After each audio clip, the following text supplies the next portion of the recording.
सभी तरफ से ध्यान हटाकर स्वयं पर केंद्रित करेंगे।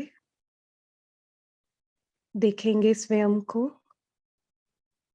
भ्रिकुटी के मध्य चमकता हुआ दिव्य सितारा। मैं आत्मा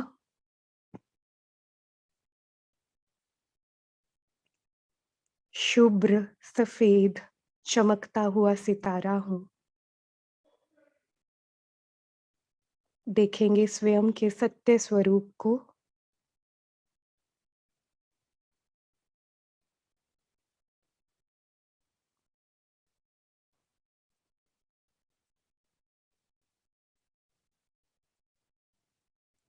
अभी देखेंगे स्वयं को अष्टभुजाधारी दुर्गा स्वरूप में।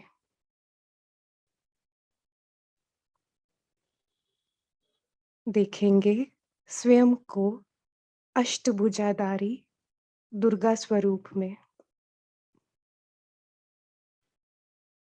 शेरां वाली, मैं वो दुर्गुण दूर करने वाली दुर्गा हूँ।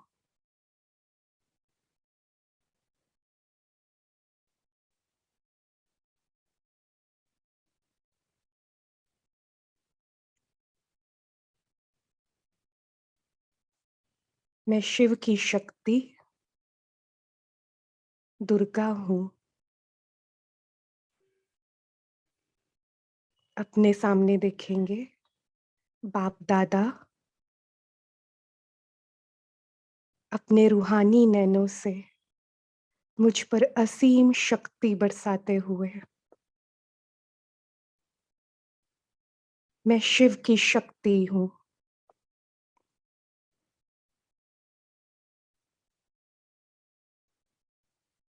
स्वयं परमपिता परमात्मा शिव बाबा मुझे अपनी सर्व शक्तियां दे रहे हैं।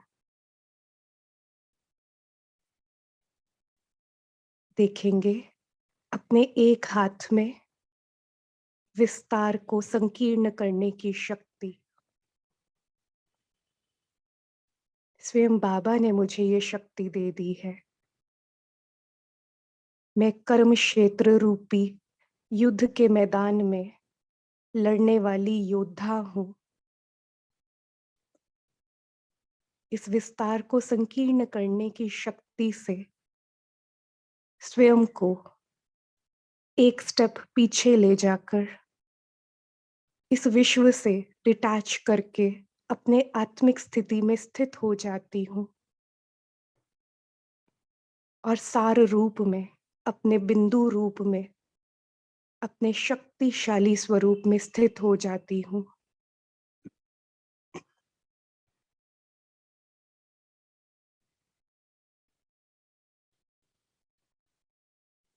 अपने दूसरे हाथ में देखेंगे समेटने की शक्ति।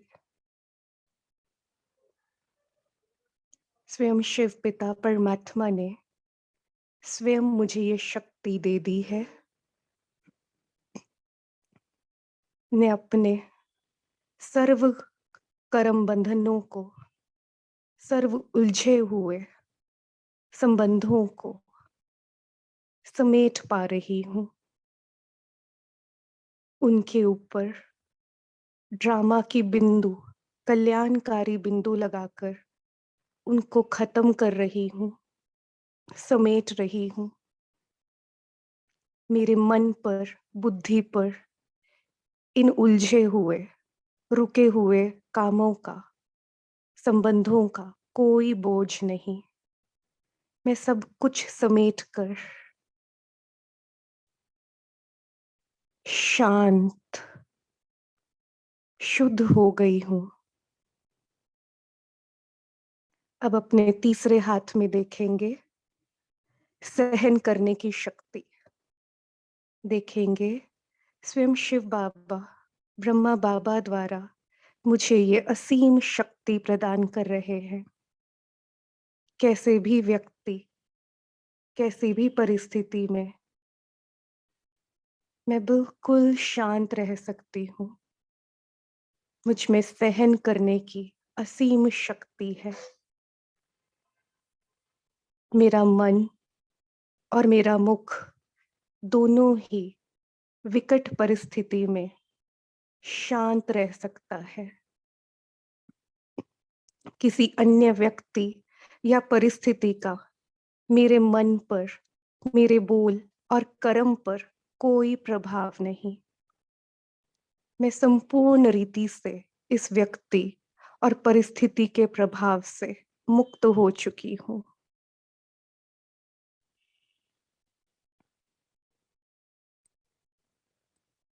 अब अपने चौथे हाथ में देखेंगे समाने की शक्ति। स्वयं बाबा ये शक्ति मुझे प्रदान कर रहे हैं। किसी आत्मा के भाव, स्वभाव को देखते हुए भी उसकी बातों को अपने मन में समा लेना और उसके लिए शुभ भावना, शुभकामना ही कायम रखना, ये शक्ति अब मुझ आत्मा में आ चुकी है।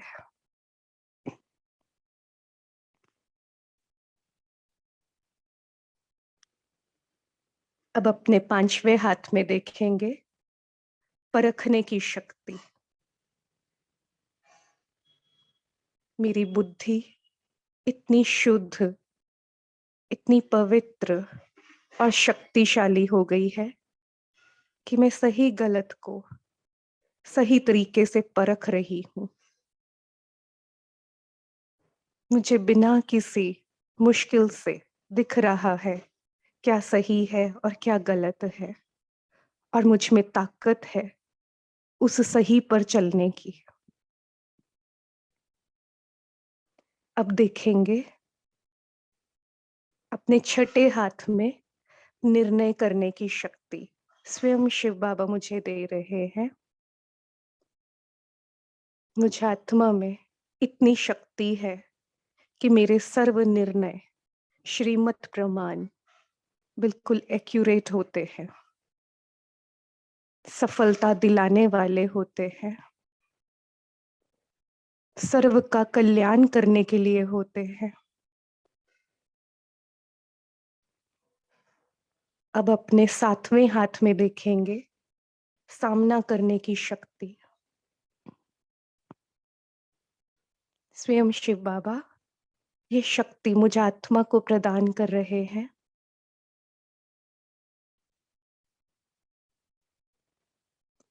मुझ आत्मा के ही कुछ माया के स्वभाव, संस्कार, कुछ विकार मुझ आत्मा का सामना करते रहते हैं, लेकिन अब मुझ आत्मा में शक्ति है कि अपने ही उस मायावी स्वभाव, संस्कार को मैं सामना कर सकती हूँ और विजयी हो सकती हूँ। अब अपने आठवें हाथ में देखेंगे सहयोग करने की शक्ति।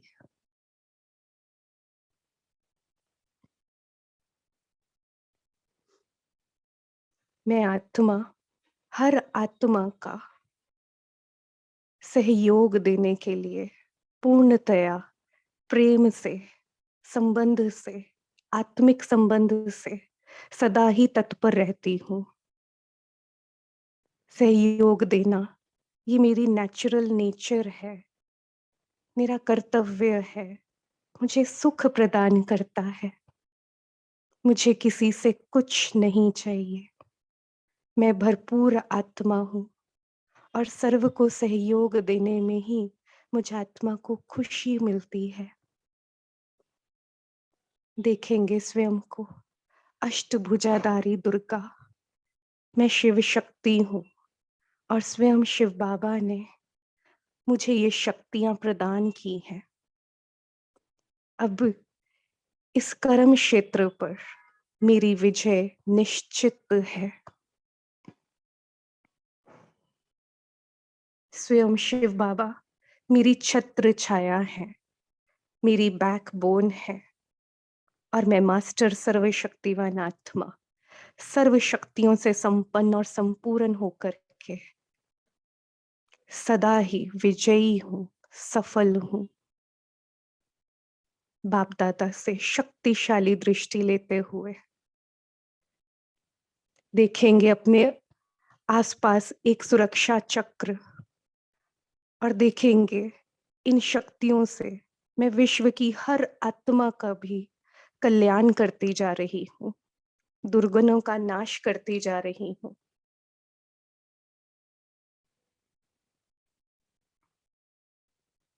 कुछ पल इसी स्थिति में रहेंगे।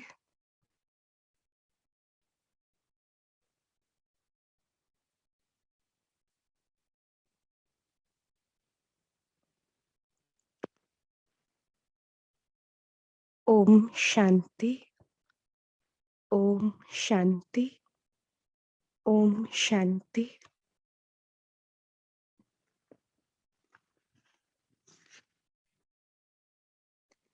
ओम शांति। आज की अव्यक्त वाणी है 31 मई 1972 की। मुरली का टाइटल है भविष्य में अष्ट देवता और भक्ति में इष्ट बनने का पुरुषार्थ। भविष्य में अष्ट देवता और भक्ति में इष्ट बनने का पुरुषार्थ। तो बाबा इसमें हमें बता रहे हैं कि पुरुषार्थ करना है। ब्राह्मण जीवन है ही पुरुषार्थ के लिए, लेकिन किस चीज के लिए पुरुषार्थ कर रहे हैं? कि भविष्य में अष्ट देवता बन सके। तो जैसे हम जानते हैं कि सूर्यवंशी घराना, वहां पे 8 गद्दियां चलती हैं। 8 वो लक्ष्मी नारायण के पद प्राप्त होते हैं। तो वो भविष्य में अष्ट देवता पद प्राप्त कर सके, तो उसके लिए क्या पुरुषार्थ है? और साथ ही साथ भक्ति में भी इष्ट बन सके, उसके लिए क्या पुरुषार्थ है? तो बाबा ने इसमें हमें कुछ युक्तियां बताई हैं कि तुम्हें क्या पुरुषार्थ करना है। तो पहली चीज जो बाबा ने हमें बताई, तो कुछ स्मृतियां दिलाई हैं स्वयं के बारे में। तो पहला पुरुषार्थ है उस स्मृति को सदा ही स्मृति में रखना। तो वो पहली स्मृति है। तो बाबा पूछते हैं, क्या तुम सदा ही अपने आप को शिव शक्ति समझते हो? फिर बाबा कहते हैं, अपने आप को अष्टभुजाधारी शिव शक्ति स्वरूप देखते हो? और फिर क्या कहा बाबा ने कि फिर शिव बाबा की याद सदा रहती है।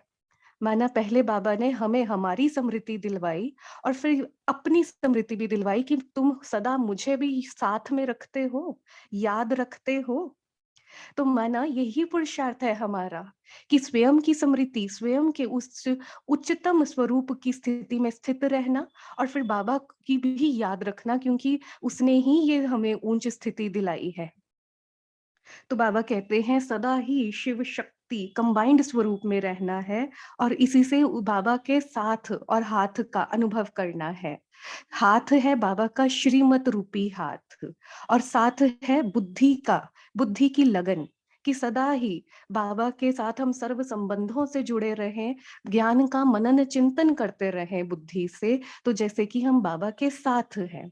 और श्रीमत रूपी हाथ में अगर हाथ होगा तो माया किसी भी रूप से हम पर वार नहीं कर सकेगी। माया किस रूप में वार करती है? बाबा ने बताया, संग दोष के रूप में, या फिर हम किसी कर्म इंद्रियों के वशीभूत हो जाते हैं तब भी माया हम पर वार कर देती है और हमें अकेला कर देती है। माना हमें शिव बाबा से दूर कर देती है, हम बाबा से दूर हो जाते हैं। बाबा से दूर होना माना बाबा को भूल जाना और बाबा की श्रीमत को, ज्ञान को भूल जाना। तो बाबा से दूर हो जाते हैं। जब ऐसा होता है तो हम उदास होते हैं, परेशान हो जाते हैं। तो इसलिए बाबा कहते हैं कि सदा ही अपने आप को सर्वशक्तिवान के साथ रखो, वही तुम्हारा बैकबोन है। और फिर उसको सदा साथ रखेंगे तो तुम बेगमपुर के बादशाह बन जाएंगे। तो ये इस पूरी वाणी का सार है। अभी हम पढ़ते हैं इस वाणी को डिटेल में। तो बाबा कह रहे हैं, अपने आप को सदा शिव शक्ति समझकर हर कर्म करती हो। तो बाबा इसमें हमें पुरुषार्थ बता रहे हैं कि भविष्य अष्ट देवता और भक्ति में इष्ट बनने के लिए क्या पुरुषार्थ करना है। तो पहला क्या बाबा ने हमें चेकिंग बताई कि क्या करना है? अपनी चेकिंग करो कि क्या सदा शिव शक्ति समझकर कर्म करती हो। तो ये चेकिंग हमें करनी है स्वयं में। फिर दूसरा बाबा कहते, अपने अलंकार व अष्टभुजाधारी मूर्त सदा अपने सामने रहती है। तो अष्टभुजाधारी और अलंकार, तो जैसे हमने समझा कि दुर्गा को 8 भुजाएं दिखाते हैं और 8 भुजाएं किसका प्रतीक है? अष्ट शक्तियों का प्रतीक है। और अलंकार, जैसे कि हम देखते हैं कि उस दुर्गा की जो चित्र में वो जैसे कि शंख, चक्र, तीर कमान, तलवार, त्रिशूल, गदा, कमल पुष्प, वरदानी हस्त, ये जैसे कि 8 उसके अलंकार हो जाते हैं। तो ये अलंकार कब पकड़ सकेंगे? जब ये अष्टभुजाओं में वो शक्ति होगी। और शक्ति कौन-सी? तो जैसे कि अभी हमने जो कमेंट्री में समझा कि 8 शक्तियाँ हैं। विस्तार को संकीर्ण करने की शक्ति, फिर समेटने की शक्ति, सहन करने की शक्ति, समाने की शक्ति, परखने की शक्ति, निर्णय करने की शक्ति, सामना करने की शक्ति और सहयोग करने की शक्ति। अगर ये आठों ही शक्तियाँ हम अपने में धारण करके रखते हैं, तो ही हम कह सकते हैं कि हम हर परिस्थिति में, हर विकट परिस्थिति में विजयी हो सकते हैं और अपने जो हमारा पुरुषार्थ है, शांत, शुद्ध, पवित्र आत्मा बनने का, वो हम बन सकते हैं। और अगर उसके बाद ही फिर हम अष्ट देवता और भक्ति में इष्ट बन सकते हैं।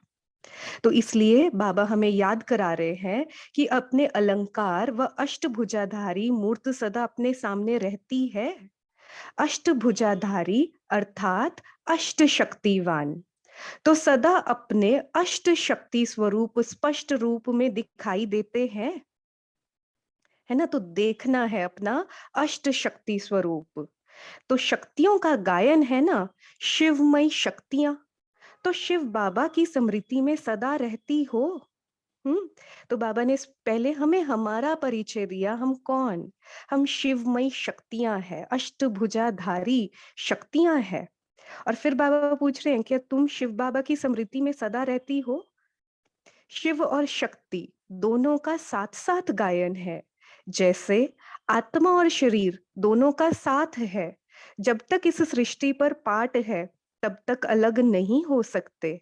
ऐसे ही शिव और शक्ति दोनों का भी इतना ही गहरा संबंध है, जो गायन है शिव शक्तिपन का। तो ऐसे ही सदैव साथ का अनुभव करती हो, वह सिर्फ गायन है। हम्म। तो क्या करना होगा? कैसा पुरुषार्थ है हमारा? स्वयं की सत्य स्वरूप में रहना और फिर बाबा को याद करना, बाबा के सदा साथ रहना। यही हमारा पुरुषार्थ है। यही हमें ऊंच स्थिति तक ले जाएगा, ऊंच पद दिलवाएगा।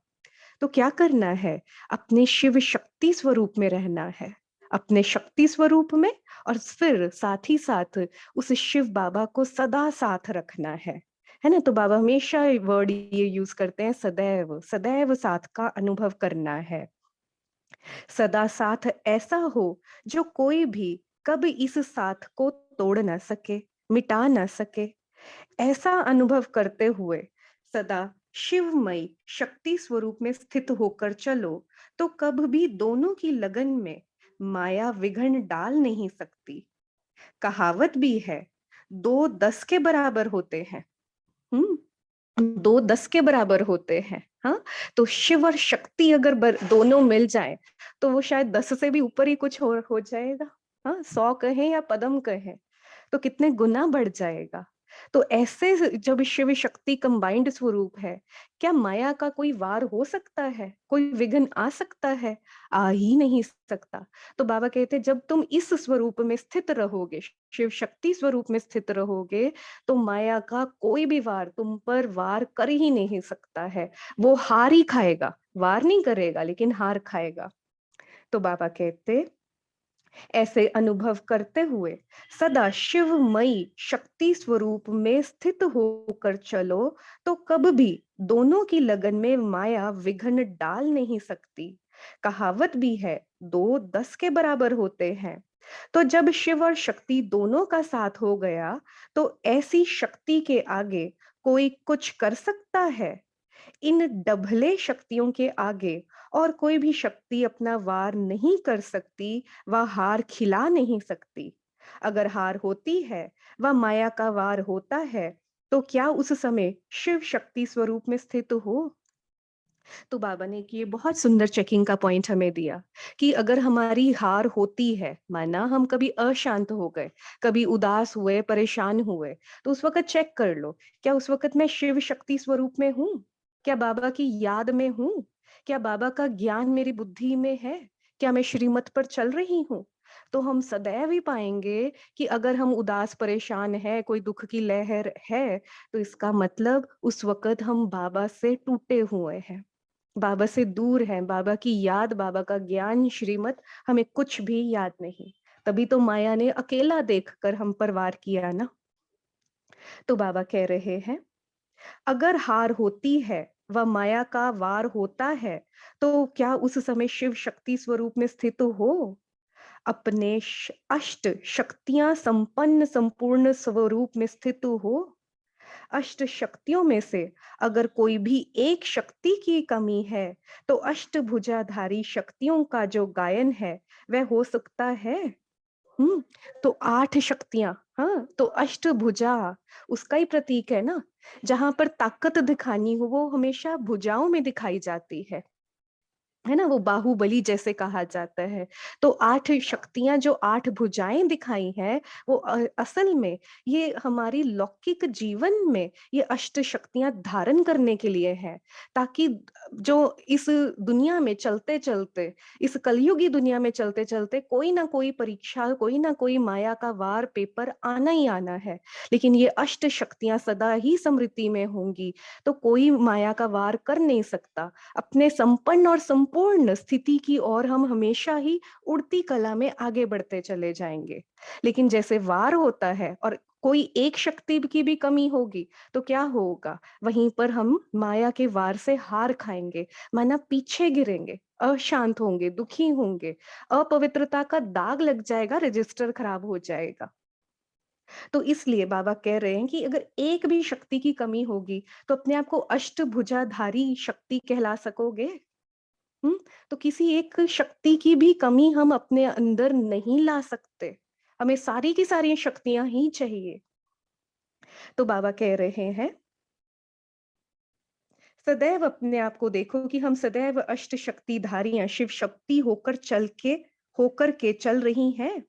जो सदा अष्ट शक्तियों को धारण करने वाली हैं, वही अष्ट देवताओं में आ सकते हैं। ठीक है ना? तो बाबा ने बिल्कुल क्लियर कर दिया कि भविष्य में अष्ट देवता बनना चाहते हैं। सूर्यवंशी में वो 8 देवता जो वो राज्य पद प्राप्त करते हैं, विश्व महाराजा महारानी का पद प्राप्त करते हैं। अगर वो पद प्राप्त करना है, तो अभी क्या करना होगा? है ना? भविष्य में तो पद वो तो प्रालब्ध है, वो तो प्राप्त करेंगे, लेकिन अभी क्या करना होगा? अभी अपने अंदर अष्ट शक्तियाँ धारण करनी होंगी। क्योंकि यही हमें हर परिस्थिति में, हर व्यक्ति के साथ हमें विजयी बना सकती हैं। अगर एक भी शक्ति की कमी, तो हम हार खा सकते हैं। तो बाबा कहते कि अगर अपने में कोई भी शक्ति की कमी अनुभव करते हो, तो अष्ट देवताओं में आना मुश्किल है। और अष्ट देवता सारी सृष्टि के लिए इष्ट रूप में गाए और पूजे जाते हैं। हुँ? तो जो अष्ट देवता होंगे, वही भक्ति में इष्ट बनकर के गाए और पूजे जाएँगे। तो भक्ति मार्ग में इष्ट बनना है, वह भविष्य में अष्ट देवता बनना है, तो अष्ट शक्तियों की धारणा सदैव अपने में करते चलो। इन शक्तियों की धारणा से स्वतः ही और सहज ही 2 बातों का अनुभव करेंगे। तो अब बाबा हमें और आगे बढ़ा रहे हैं और आगे डीप समझानी दे रहे हैं कि जब ये अष्ट शक्तियां धारण कर लेंगे, तो क्या होगा? उसका क्या रिजल्ट होगा? तो बाबा कहते 2 बातों का अनुभव होगा। वह कौन सी 2 बातें? सदा अपने को शिव शक्ति व अष्टभुजाधारी अथवा अष्ट शक्तिधारी समझने से एक तो सदा साथीपन का अनुभव करेंगे और दूसरा सदा अपनी स्टेज साक्षीपन की अनुभव करेंगे। ठीक है ना? तो शिव शक्ति जैसे ही अपने आप को कहते तो कौन याद आता? शिव तो याद आएगा ही आएगा ना। तो फिर कौन सी एक बात याद आएगी? साथीपन की, कि मुझ शक्ति का साथी कौन? वो शिव बाबा। तो तभी तो शिव शक्ति कंबाइंड स्वरूप में गाया जाता है। तो सदा ही शिव शक्ति कंबाइंड स्वरूप में गाया जाता है है ना? और फिर दूसरा क्या बाबा ने बताया क्या होगा? साक्षीपन होगा। क्योंकि इस कलयुगी दुनिया में बहुत उतार-चढ़ाव आता है। कैसे भी बातें आनी ही है क्योंकि समय ही वो चल रहा है। हम कहें वो बातें ना आए, ऐसा ना हो, वो नहीं होगा। लेकिन अपनी स्थिति इतनी डिटैच्ड होगी, इतनी संपूर्ण, इतनी शक्तिशाली होगी कि उसी के प्रभाव से बिल्कुल डिटैच रह पाएँगे। माना साक्षी होकर के जैसे शिव बाबा पूरा ड्रामा देखते हुए भी साक्षी होकर के देखता है ना, उसके ऊपर प्रभाव तो नहीं आता कि बच्चों को मैंने इतना समझाया, इतना पढ़ाया तब भी ऐसा करते हैं। है ना? वो फलानी आत्माएँ ऐसा करती हैं, वो धर्म वाली आत्माएँ वैसा करती हैं। ऐसा तो कुछ नहीं आता, वो तो सदा ही अपने शांत, पवित्र स्वरूप में स्थित रहते हैं ना। तो हम भी ऐसे ही अपने साक्षीपन की स्टेज में स्थित रह पाएँगे, जब हमें याद रहेगा कि मैं शिव शक्ति अष्टभुजाधारी हूँ। तो बाबा कहते, एक साथी और दूसरा साक्षी, ये दोनों अनुभव करेंगे, जिसको दूसरे शब्दों में साक्षी अवस्था अर्थात बिंदु रूप की स्टेज कहा जाता है और साथीपन का अनुभव अर्थात अव्यक्त स्थिति का अनुभव कहा जाता है। तो बाबा ने यहाँ पे क्या बताया कि साक्षी का मतलब क्या है? बिंदु रूप की स्टेज। तो बिंदु रूप माना जैसे बाबा ने हमें हमेशा 3 बिंदुओं का परिचय दिया है ना? तो मैं आत्मा बिंदु, बाबा बिंदु और ड्रामा का हर सीन कल्याणकारी है, एक्यूरेट है, परफेक्ट है। तो उसको कल्याण की बिंदु लगा दो कि जो हुआ बहुत अच्छा हुआ और जो होगा वो बहुत अच्छा होगा। है ना? तो कल्याण की बिंदु लगाना। तो जब हम स्वयं को इस साक्षी माना इन 3 बिंदुओं को में हम स्थित रह पाएँगे। कि स्वयं की याद सच्ची स्वरूप में, सत्य स्वरूप में, फिर बाबा की याद भी कर पाएँगे कि वो उसको निराकार रूप में याद कर पाएँगे और ड्रामा के हर सीन को देखते हुए डिटैच रह पाएँगे, प्रभावहीन रह पाएँगे। किसी सीन का हमारे ऊपर कोई प्रभाव नहीं होगा। तो उसको कहेंगे साक्षीपन की स्थिति। तो साक्षी अवस्था अर्थात बिंदु रूप की स्टेज, है ना? तो हम जो पुरुषार्थ कर रहे हैं, तो मेन हम यही पुरुषार्थ कर रहे हैं ना, बाबा रोज हमें साकार वानियों में तो रोज ही याद करवाते हैं, देही अभिमानी, देही अभिमानी। तो कितना आसान हो जाएगा जब ये हम अष्ट शक्तियां धारण करेंगे और अष्ट शक्तियां धारण करने से क्या होगा? साक्षीपन की स्थिति माना बिंदु रूप की स्थिति आसानी से बन जाएगी। और फिर साथीपन की स्थिति भी आ जाएगी और वो क्या है? अव्यक्त स्थिति। जैसे बाबा इस व्यक्त लोक से, व्यक्त बातों से सबसे परे है, हम भी परे हो जाएंगे जब ये अष्ट शक्तियां हम धारण करेंगे। तो बाबा कहते, अष्ट शक्ति की धारणा होने से इन दोनों स्थिति का अनुभव सदा सहज और स्वतः करेंगे। देखो ये सबसे सबसे श्रेष्ठ स्थितियां हैं, बिंदु स्वरूप की, बिंदु रूप की स्टेज और दूसरी अव्यक्त स्थिति की स्टेज, है ना? तो हम इसी स्थितियों का पुरुषार्थ करते हैं। लेकिन आज बाबा ने कितना सुंदर समझा दिया हमें कि अष्ट शक्तियां धारण करो तो साथीपन और साक्षीपन की स्टेज बनेगी और उसके द्वारा ये बिंदु रूप और अव्यक्त स्थिति बन जाएगी। तो बहुत सहज और स्वतः हो पाएगी। तो बाबा कहते ऐसे अनुभव करेंगे जैसे कोई साकार में साथ होता है तो फिर कभी भी अपने में अकेलापन व कमजोरीपन अनुभव नहीं होती है। इस रीति से जब सर्वशक्तिवान शिव और शक्ति दोनों की समृद्धि रहती है तो चलते फिरते बिल्कुल ऐसे अनुभव करेंगे जैसे साकार में साथ है और हाथ में हाथ है। ठीक है ना? तो जब ये अव्यक्त स्थिति और बिंदु स्थिति बन जाएगी तो कैसा अनुभव होगा कि सर्वशक्तिवान हमारे बिल्कुल हाथ में हाथ डाल के चल रहा है और मैं वो अष्टभुजाधारी शक्ति हूँ। बाबा कहते गाया जाता है ना, साथ और हाथ। तो साथ है बुद्धि की लगन। ठीक है ना? साथ क्या है? बुद्धि की लगन। बुद्धि की लगन माना बुद्धि से जो बाबा ने हमें जो बुद्धि के नेत्र से बाबा को देखते जाना, बाबा से सर्व संबंधों का अनुभव करते जाना और बाबा ने जो हमें इतना सुंदर ज्ञान दिया है, उस ज्ञान का मनन चिंतन करते रहना। तो बुद्धि से हम ये बुद्धि की लगन माना ये मोटे रूप से कहें तो ये 2 मेन काम करेंगे। बाबा को बुद्धि की आंख से देखते रहना, है ना? कभी उसको निराकार रूप में देखा, तो कभी फरिश्ता रूप में देखा, तो वो देखते रहना। और दूसरा कि बाबा के दिए हुए ज्ञान का मनन चिंतन करते रहना, तो इस स्थिति में करेंगे तो उसको कहेंगे बुद्धि की लगन। तो साथ क्या है? बुद्धि की लगन, माना बुद्धि से बाबा की संबंधों में और ज्ञान में लगे रहना। और फिर बाबा कहते हैं हाथ क्या है? तो बाबा कहते तो साथ है बुद्धि की लगन, और सदा अपने साथ श्रीमत रूपी हाथ अनुभव करेंगे। तो बाबा का हाथ क्या है? श्रीमत। जो हमें बाबा हर रोज ही इतनी इतनी श्रीमत देता है। हमें पहले भी वो सारी नियम मर्यादाएं मिली हुई हैं, और हर रोज जो मुरली के रूप में हमें हर रोज की श्रीमत भी मिलती है। तो वो हमें, वो है हाथ बाबा का। तो बाबा कहते जैसे कोई के ऊपर किसका हाथ होता है तो वह निर्भय और शक्ति रूप हो कोई भी मुश्किल कार्य करने को तैयार हो जाता है। इसी रीति जब श्रीमत रूपी हाथ अपने ऊपर सदा अनुभव करेंगे, तो कोई भी मुश्किल परिस्थिति व माया के विघ्न से घबराएंगे नहीं। हाथ की मदद से हिम्मत से सामना करना सहज अनुभव करेंगे।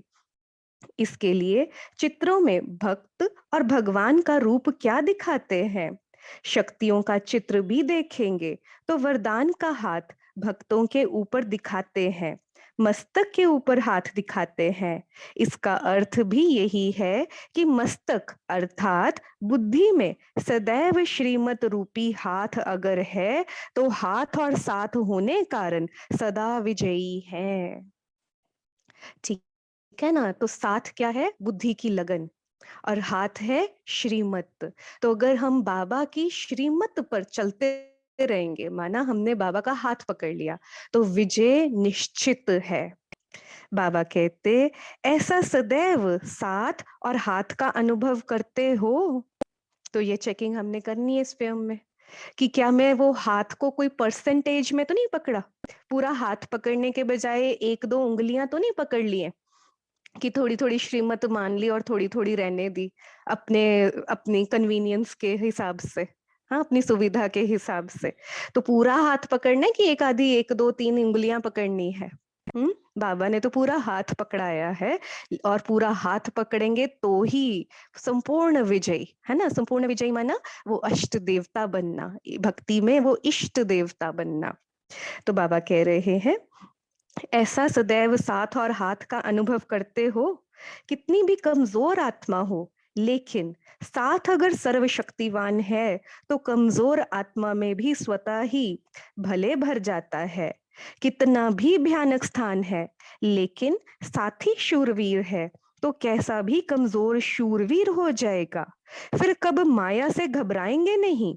माया से घबराने व माया का सामना ना करने का कारण साथ और हाथ का अनुभव नहीं करते हो।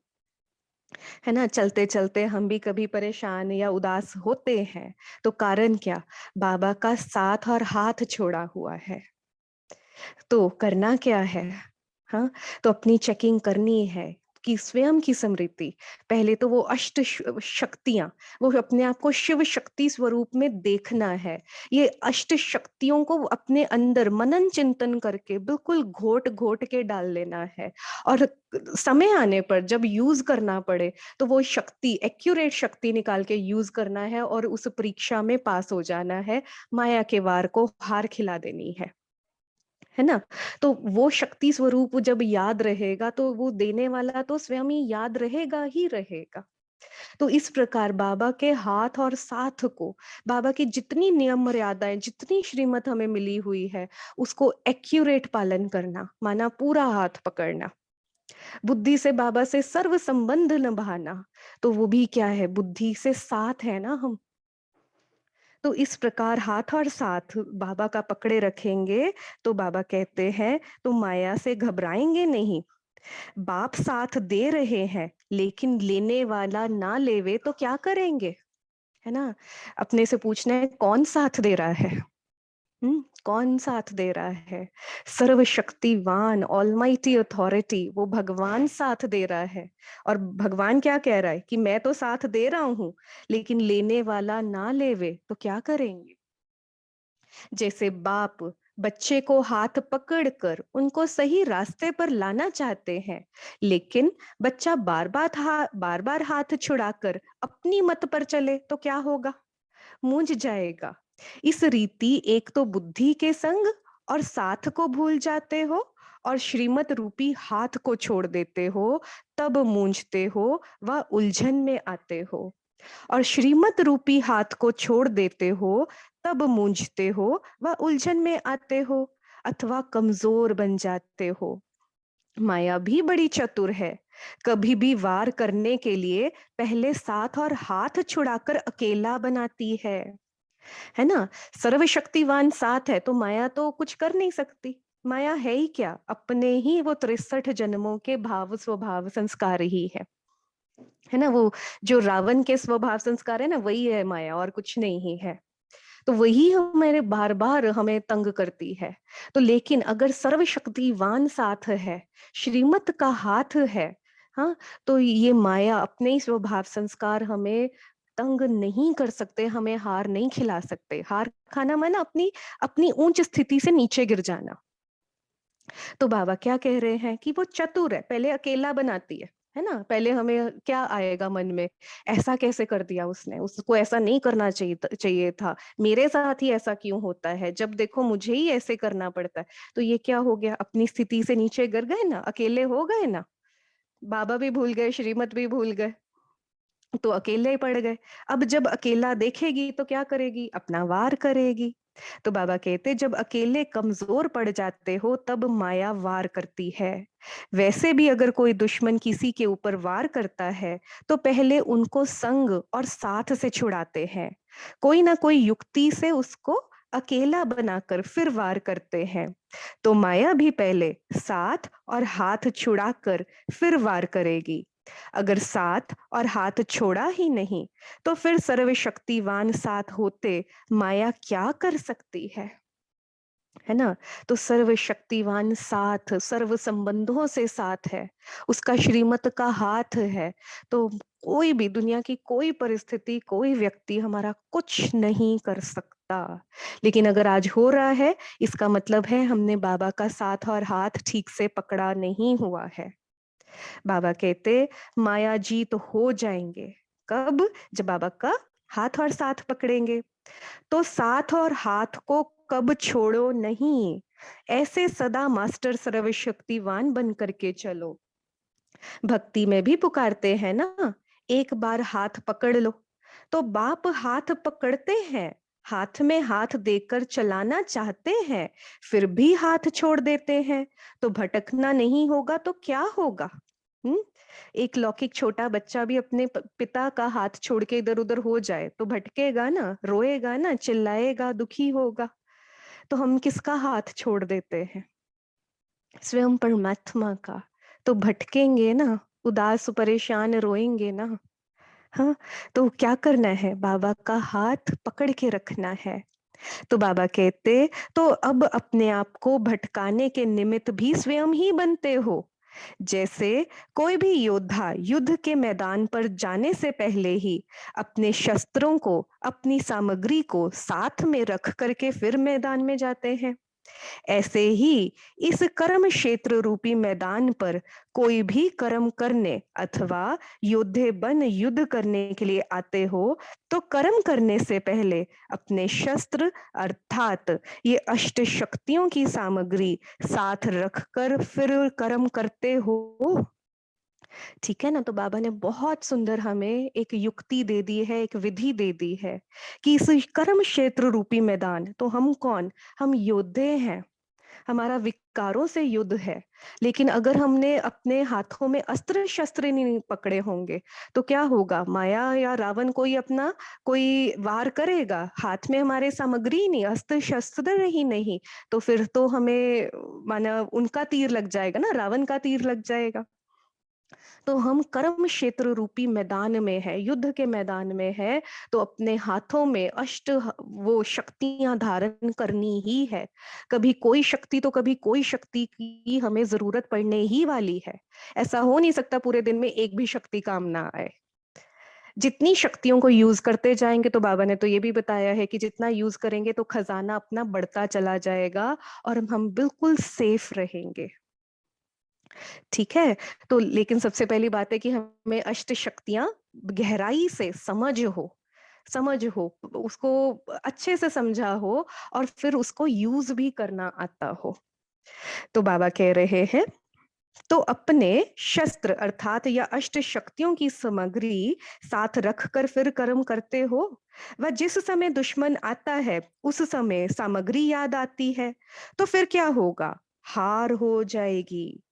सदा अपने को कर्म क्षेत्र पर कर्म करने वाले योद्धे अर्थात महारथी समझो।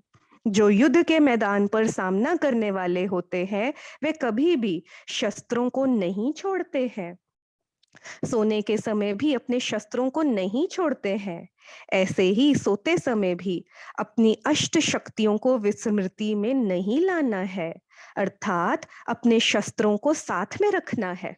माना सोते हुए भी इन आठों शक्तियों को मनी मन में बुद्धि से रिवाइज करते रहो कि मेरे पास ये शक्ति, मेरे पास ये शक्ति, मेरे पास ये भी शक्ति, बाबा ने मुझे सारी शक्तियां दी हैं।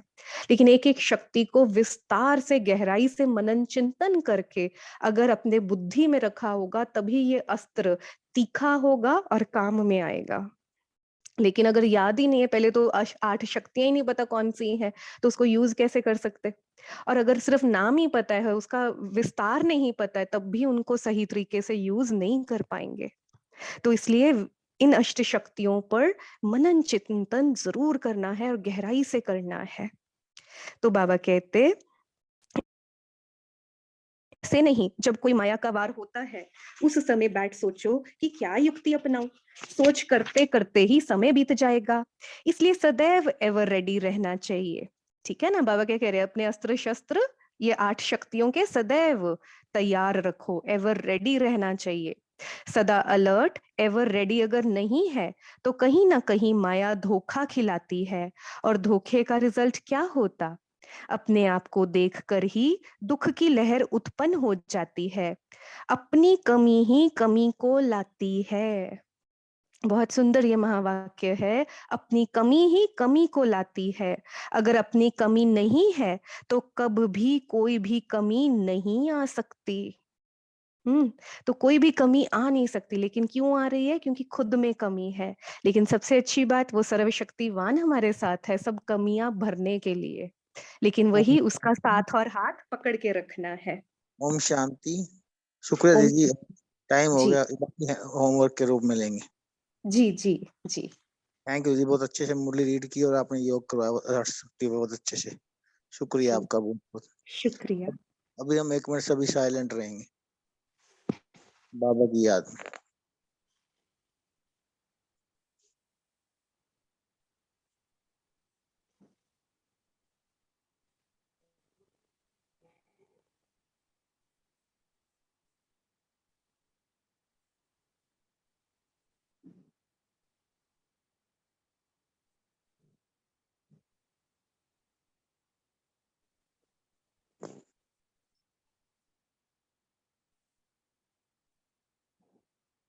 ओम शांति।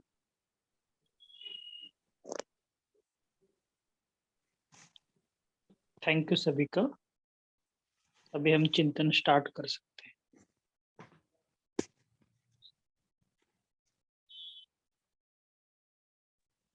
जी तारा बहन जी। जी ओम शांति भाई जी। तो आज के मुरली से हमें इतना ज्ञान मिला है, हम बहुत एंजॉय किए हैं। तो हमें शिव शक्ति बनकर रहना है। हम बाबा, हम सर्वशक्तिवान शिव बाबा हमारे साथ है बुद्धि के लगन से, और उनकी जो श्रीमत रूपी हाथ हमारे ऊपर है। और तीसरा जो अष्ट शक्तियाँ है, वो सदा हमें अपना साथ रखना है। अस्त्र शस्त्र जो है वो अपने कर्म क्षेत्र पर हमें सदा साथ रखने से वो हमें विजय बनाएगी। और ये तीन चीजें जो है, बाबा का साथ, उनका हाथ और अष्ट शक्तियाँ जब हम अपने साथ रखेंगे तो हमें कोई मुश्किल या परिस्थिति हम सहज कर लेंगे और हमें माया के विघ्न से हम बचे रहेंगे, घबराएंगे नहीं। और अगर हम इन तीनों चीज को यूज नहीं करें तो हमें माया वार कर सकती है। तो हमें अपने मनमत और परमत पर नहीं चलना है, बाबा के श्रीमत के जी साथ चलना है। ओम शांति।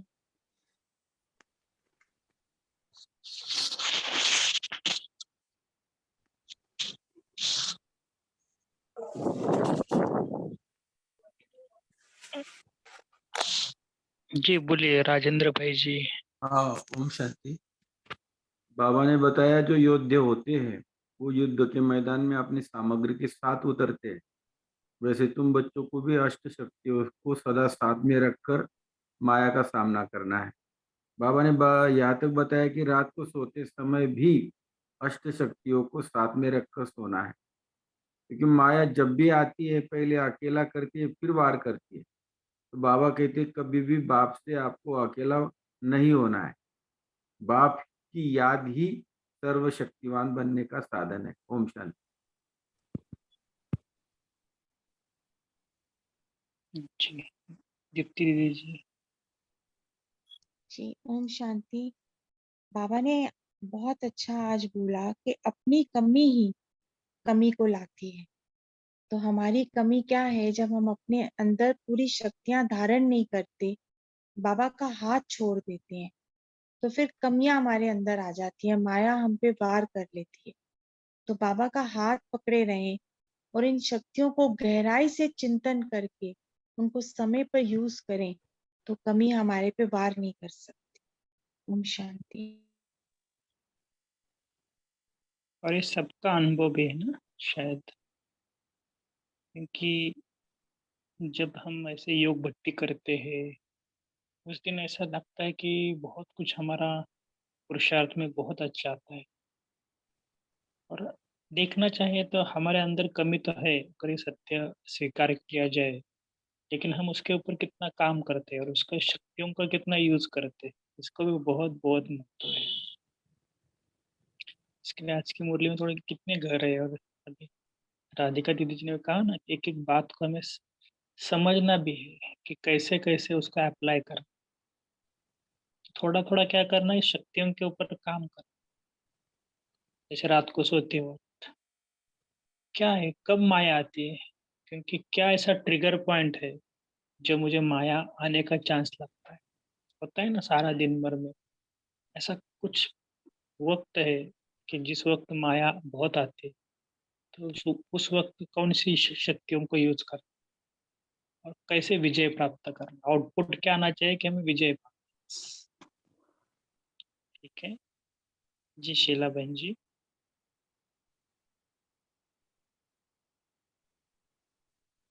सारुण के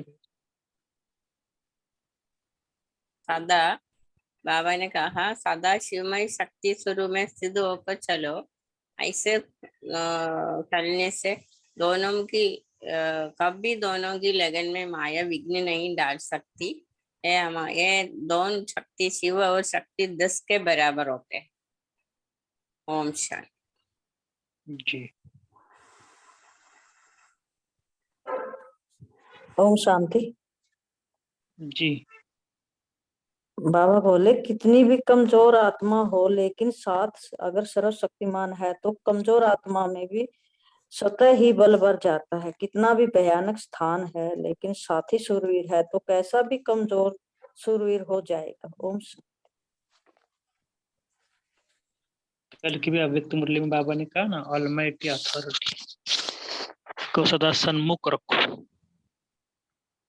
तो ऐसा हमें योग का प्रयोग करना है कि बाबा को सदा सामने रखना।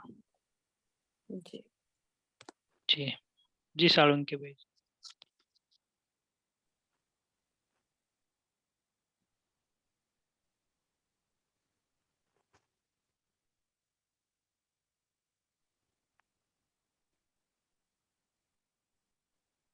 आवाज नहीं आ रहा, रूबी बहन अब बोलना।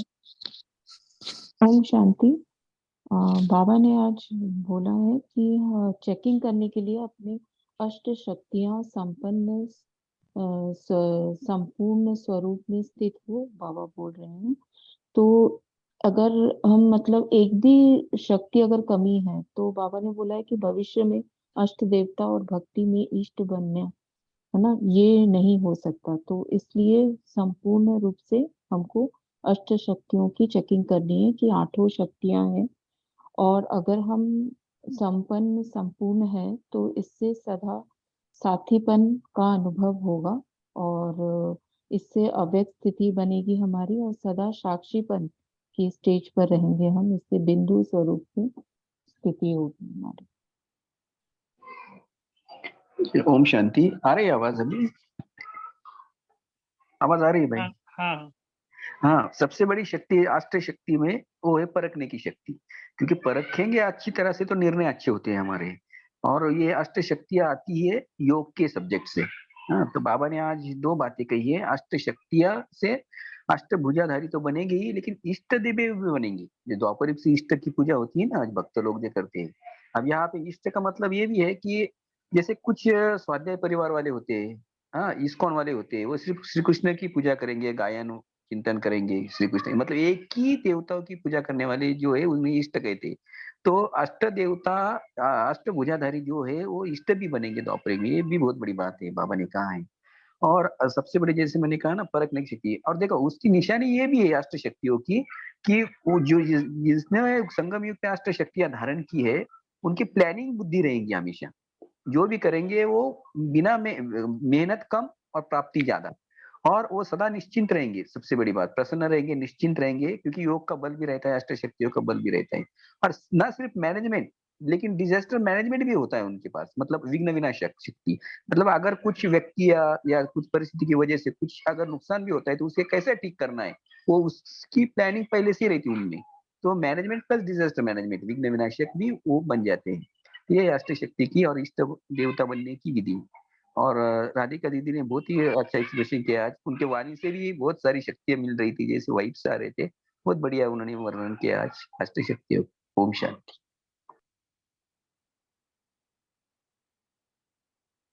जी, कविता बहन जी नहीं।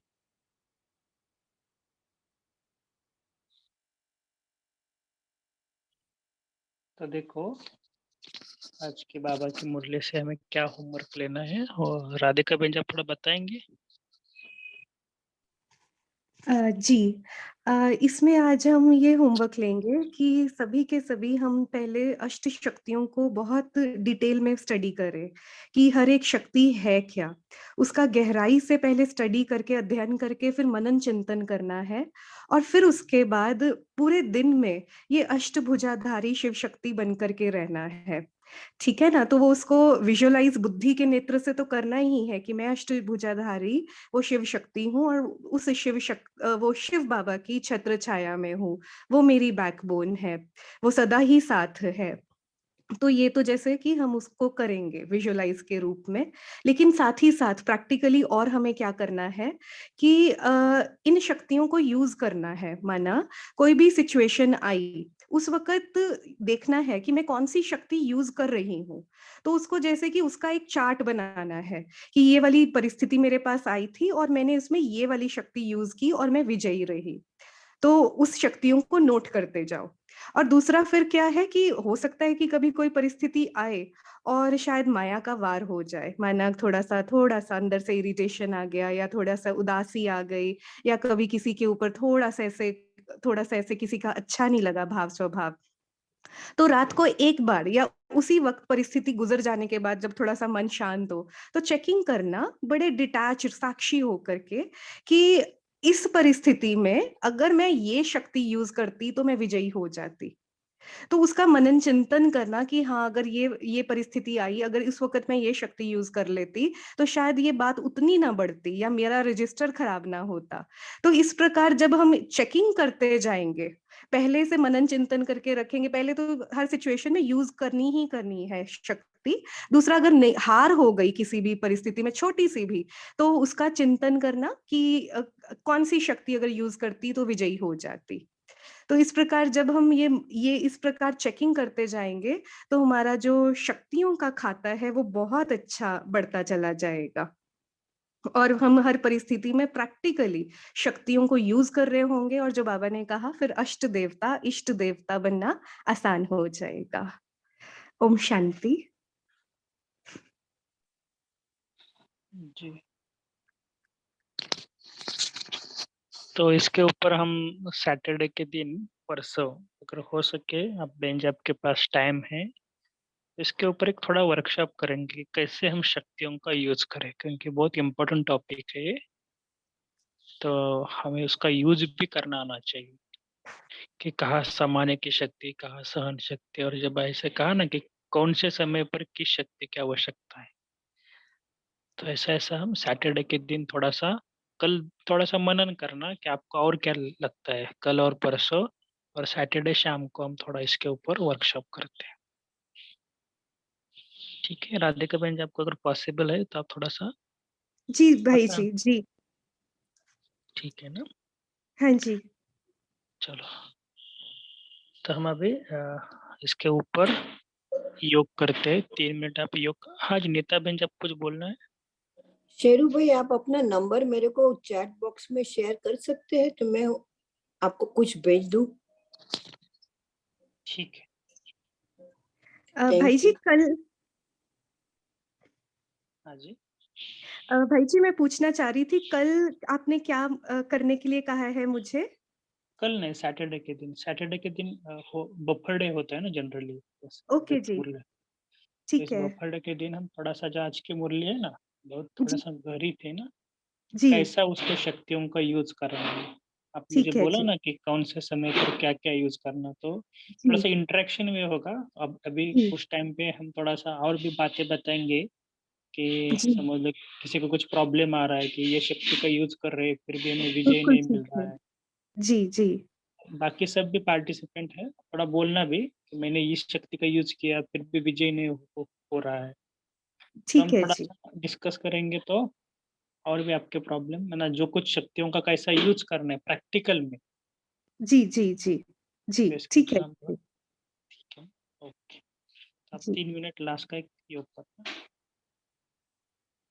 फिर कॉल को समाप्त करेंगे। भाई जी साइलेंस में करना है ना? नहीं, आप कमेंट्री कर सकते हैं 2-3 मिनट की लास्ट की। ओके जी। ओम शांति।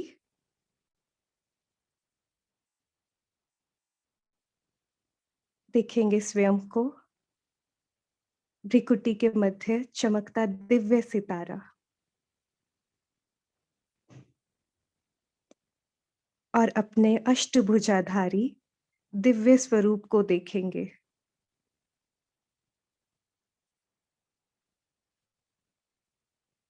अपने सामने बाप दादा को देखें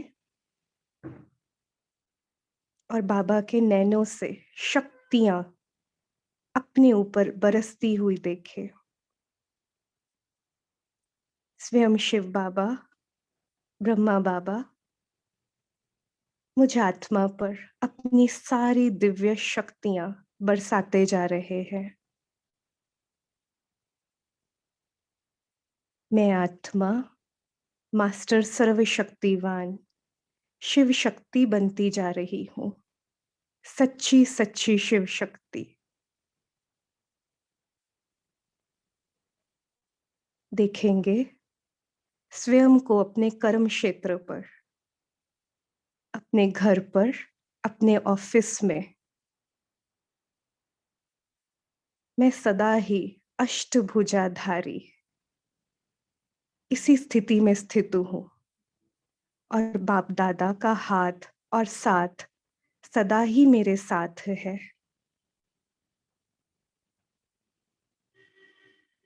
कभी किसी व्यक्ति के रूप में, कभी किसी परिस्थिति के रूप में, कभी अपने ही भाव स्वभाव के रूप में माया या रावण कोई ना कोई वार करते जा रहे हैं,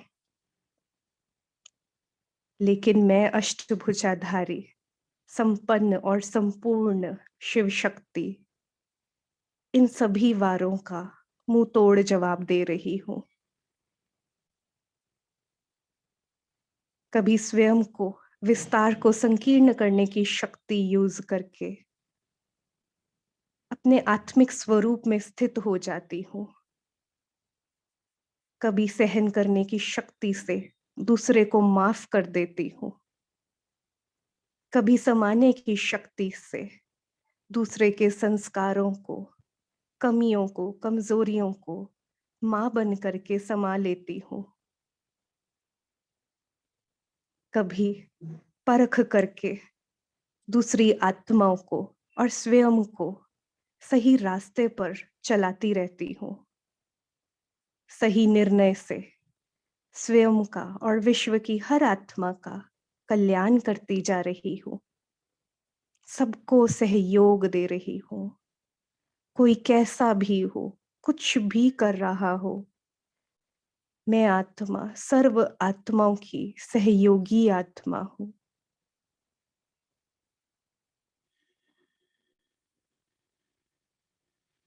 मुझ आत्मा में सामना करने की शक्ति, अपने अंदर के ही रावण से, कुंभकर्ण से, असुरों से लड़ने की, सामना करने की संपूर्ण शक्ति है।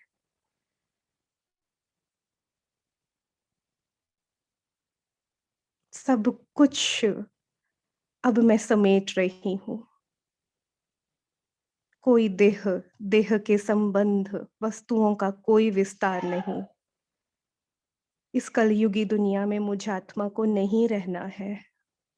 मेरा घर, मेरा रास्ता, मेरी यात्रा कुछ और है। तो अब मैं समेटती जा रही हूँ इस कलयुगी दुनिया से अपने सारे विस्तार को। और इस यात्रा में मेरा साथी है स्वयं सर्वशक्तिवान शिव पिता परमात्मा। उसका हाथ और साथ सदा मेरे साथ है।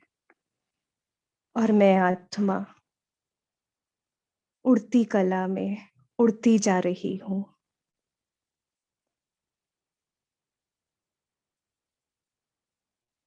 कुछ पल अपने पिता सर्वशक्तिवान के साथ का और हाथ का अनुभव करते रहेंगे।